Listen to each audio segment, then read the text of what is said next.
using FolkArt's textile medium. So we're going to switch to our overhead cam, and I'm going to talk to you about how to paint on this canvas bag. I'm using FolkArt textile medium that is available in an 8-ounce bottle, also available in a 2-ounce size, and Tamara will be putting links in the comment section below so that you can find everything you need quickly and easily. So this particular canvas pouch was purchased at America's favorite online mega retailer, and it came in a set of 6 of them for about $6, so pretty inexpensive little pouch. And once you paint it up, you've got a great gift for kids, relatives, anybody who loves to put little items into pouches. Oftentimes, you should launder the item that you're going to paint before you begin to work on it. I don't think this little pouch is going to get laundered anytime soon, so I'm not going to bother washing it before I paint on it. What I did do was take a piece of styrofoam plate and I cut it so that it fits inside the pouch, and this serves 2 purposes. It will keep any paint from bleeding through the pouch to the other side, and it also gives me a nice smooth flat surface to work on. So that's just a little piece of a styrofoam plate cut to fit in the pouch. Then if you absolutely positively feel like you cannot paint these little flowers without some sort of template on your pouch, use a pencil to very, very lightly sketch a little circle smaller than a dime. That's going to be the center of our main flower, and I'm going to form a few petals by just making some big parenthesis marks just to give me an idea about where this flower will go and about how large I want this flower to be. So I will give you a quick close-up of this once we've finished doing a little preliminary sketcheroo on here. And you'll see it is not very much of a sketch, and I'm not really going to stick to it, but it's good enough just to give me a little security blanket when we get started. So I'm going to sketch another little circle over here and make some more parentheses for this flower. And again, I probably am not going to stick with these very carefully. It just gives a little bit of a guideline to help you get started. This little flower over here on the right is the most complex flower, and it's simply because we've done a little bit of foreshortening here, and instead of painting all of our petals wide open, we're seeing just the edges of some of these petals. Let me give you a close-up of that so you can see what I'm talking about. We've given just the edge of those petals there, so it gives it a little bit different perspective. So to do that, I'm going to just draw a big crescent shape over here where that flower goes, and that's the foreshortened petal. Then we'll have a little bit of a center, and then some petals, again the parentheses that go out from that. Alright, so I'm going to show you my close-up of my sketch that's on there. So as you can see, there's not much to it, and I'm not really going to stick with this, but it does give you just a little bit of a starting place so that you don't feel like you're just drifting at sea with no anchor. So this is just enough to get you going and not too much to inhibit you. To work on the fabric, I use the textile medium a little differently than the directions on the label say. The directions indicate that you should mix 2 parts textile medium to 1 part paint, and I don't really use it that way. I've simply put some textile medium into a little lid so it stays in one place on my palette, and then I'm going to put some FolkArt acrylics on my palette. I'm using the color Ocean View, and these are the original matte formula of FolkArt acrylics. And I put out just a nice squeeze of paint. The next color I'm going to put out is called Castaway. And you're not going to need much paint, but go ahead and put a nice sized dab out so that the paint stays wet on your palette. Alright, let's get started. I'm going to use a brush that's about this number 12 flat brush, dip it into my textile medium, and then I'm going to stroke on the flower petals, and I'm going to start on my main flower, and I'm going to start at the edge of the petals, and I'm going to sweep this on back toward the center of the flower, and I'm going to do several petals all at once. And you don't need to worry too much about exactly where every petal is starting and stopping. This is going to be a bit of a free-form design, trying to keep it light and airy and easy for you.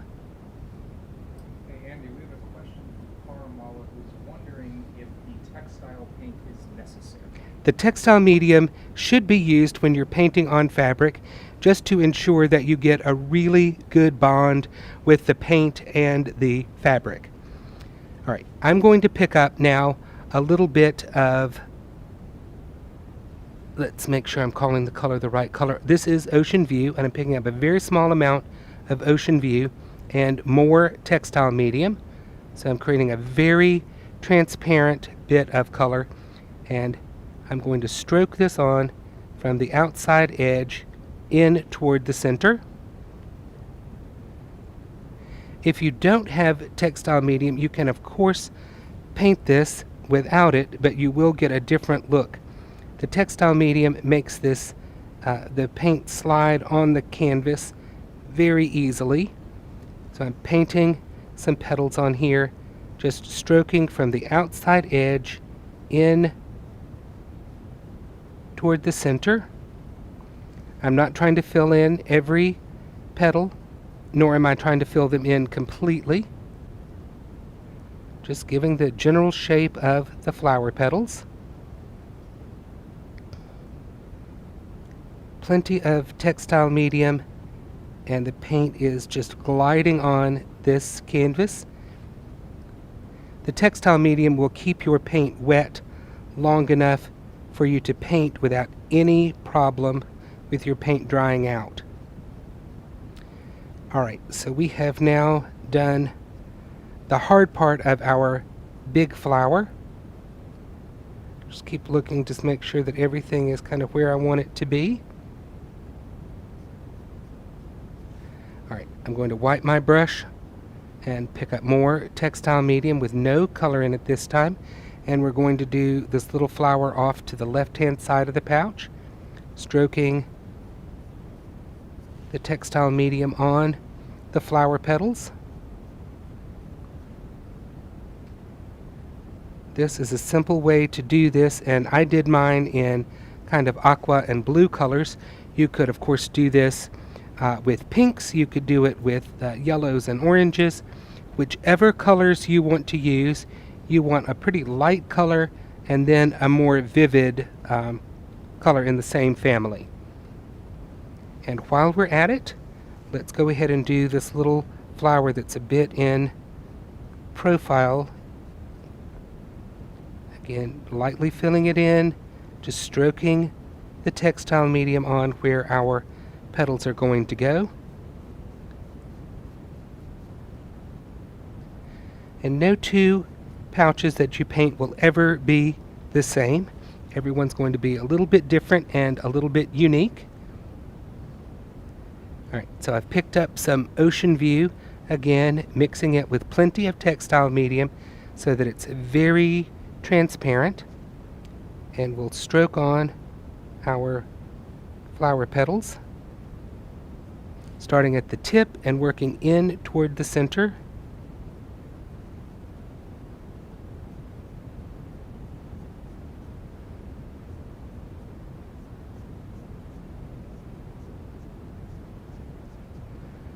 Not worrying too much about exactly where everything is ending up. We'll do this little flower over here on the right side, stroking the petals on from the tip down toward the center.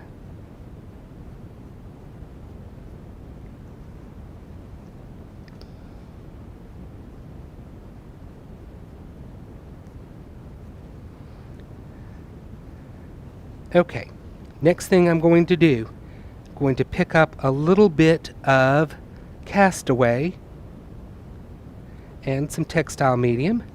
And Castaway is a much stronger, darker color. And we're going to start now at the center of our flower, and we are going to simply stroke some of this color using the chisel edge of our brush. So I'm standing my brush up with the handle pointing straight up toward the ceiling. And sweeping this color from the center out onto the petals.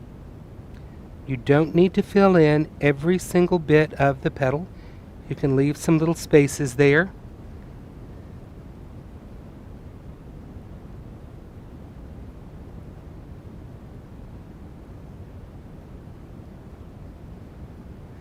Some people will find it easier to pull the brush toward themselves, like this.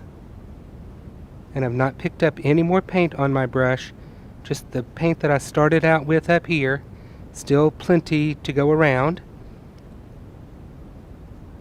Where I start to run out of paint, I might pick up a little bit more, and a little more textile medium.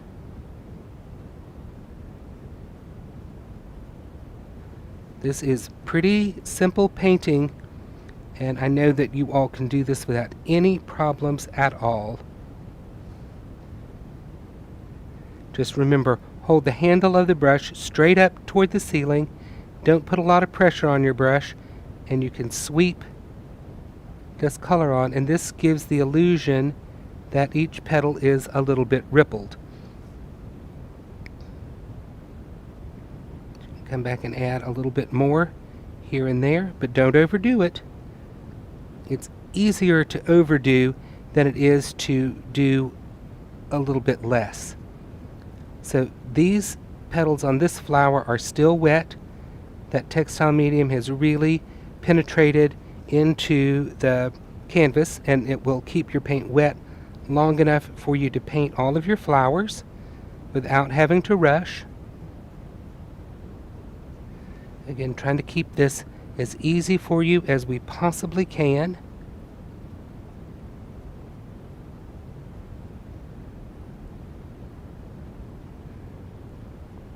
Pick up a little bit more paint when you really start to run out, or it's just a little too pale for you. This is pretty light painting, pretty pastel painting, especially for me. I tend to paint everything pretty dark, but I do like the way this looks. Now again, just a few little petals over here is all we need to give the illusion of a whole flower. So we're going to sweep this color on to our petals, making sure to kind of get behind that little crescent that we worked so hard to put on earlier. And we'll stroke this color from the center out.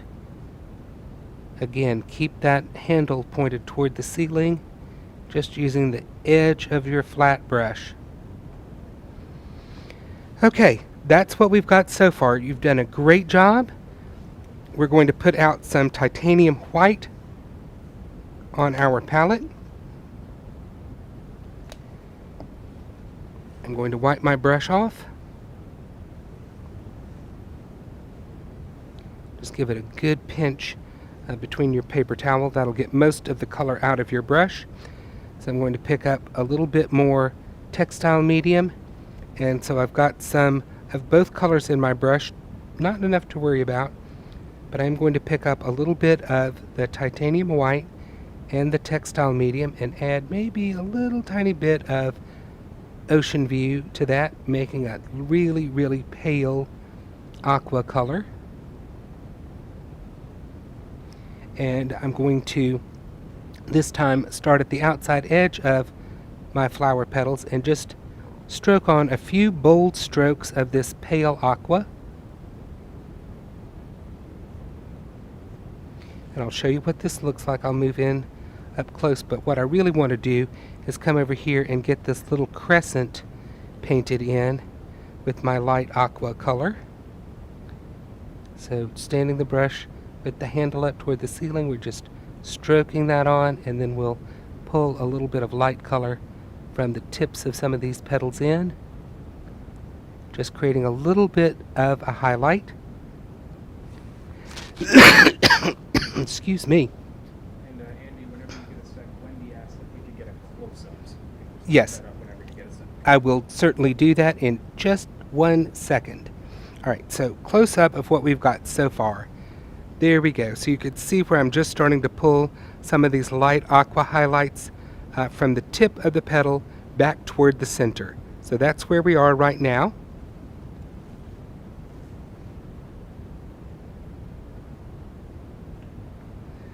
And I'm not being fussy about where these go, just quickly stroking some of them on. The less you fuss over this little pouch, the cuter it will be. If you are trying really hard to make it look exactly like something, you are going to work yourself too hard for not enough reward. All right, so we have now, oops, that was not in the best direction to do that. Okay, so we've now highlighted our flower petals with this white plus ocean view, just to give a little bit of the illusion of a highlight. All right, now we're going to do the centers of our flowers. So I am using FolkArt acrylic, and the color is Buttercup. And I have a #1 liner brush. I'm going to pick up some textile medium on the liner brush, and I'm going to thin out my Buttercup with the textile medium. And excuse me, I'm going to dab some little dots on, forming the center of my flower. Don't have to fill it in solid.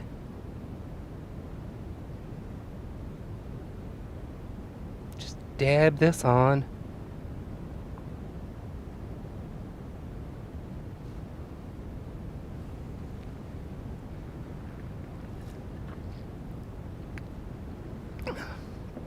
Trying not to cough right now. All right, so again, over here on this little flower, we're going to dab our Buttercup on. And again, don't have to fill in the center completely solidly. I'm going to wipe the color out of my brush, and I'm going to use a little FolkArt burnt umber.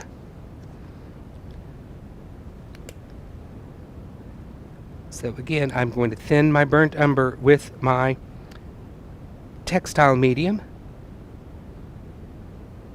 and I'm going to add a few little dots of burnt umber to give the illusion of some shadowing on my flower centers,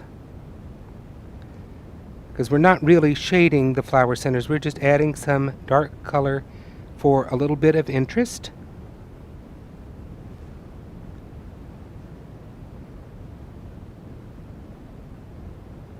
And they don't have to be perfect little dots. If some of them are a little smushed shaped, that's perfectly fine. Just dotting these on. Again, this is FolkArt burnt umber with a little bit of textile medium in it.